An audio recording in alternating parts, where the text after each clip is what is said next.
Jadi ada postingan yang viral banget itu di Facebook ya, baru 10 jam udah 3.000 lebih itu dibagikan ya kan. Dan juga ini postingan awalnya dari Twitter atau dari X ini mengenai keresahan ya. Kalau udah bicara keresahan mengenai gimana pendidikan kita tuh memang banyak yang concern ya. Dan ini sebenarnya hal yang bagus sih, banyak yang nyadar, tapi ya kita juga nggak punya solusi sih mengenai ini. Tapi ya kita coba simak dulu. Gua nih guru di SMP, ada sekitaran 4 murid yang tidak bisa membaca di kelas 7. Siswa tidak peduli lagi dengan tugas ataupun PR karena tidak dikerjakan pun tetap naik kelas. Bahkan ada yang sengaja tidak sekolah bulan-bulan karena tahu tetap naik kelas. Miris gua jadi guru.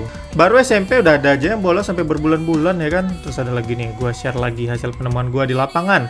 Tahun ini ada 17 anak SMP di berbagai daerah dan wilayah gua wawancara. Pertanyaannya simpel, sebutkan rumus Pitagoras. Dari 12 anak itu cuma satu yang bisa menyebutkan dengan baik. Beberapa di antara mereka bahkan nggak tahu what the fuck is Pitagoras. Apa itu Pitagoras? Banyak yang nggak tahu ya kan.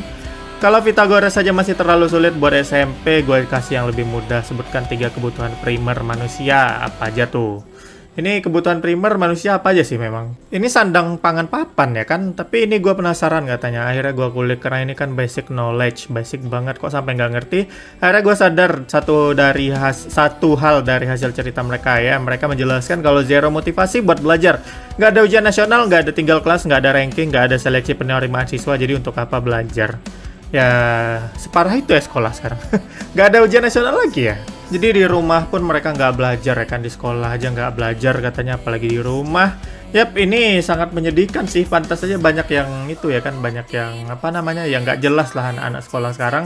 Jadi ya padahal kita tujuannya menuju Indonesia Emas 2045 ya kan, tapi ya gimana. Dan lagi gue dengar itu katanya pelajaran TIK atau TIK itu dihapuskan ya, teknik informatika dan komputer ya kayaknya. Gue agak lupa, tapi ya gue paling ingat ini pelajaran paling berjasa buat gue mengenal komputer ya kan. Di SMP itu gue belajar Microsoft Word, Microsoft Excel, Microsoft PowerPoint itu dari TIK ya. Itu gue udah kuasain ketika di SMP. Kok bisa TIK malah ditiadakan? Ini pemerintahnya mikir apa sih? Pada ujung-ujungnya kita nyalain pemerintah juga ujung-ujungnya pada akhirnya ya kan.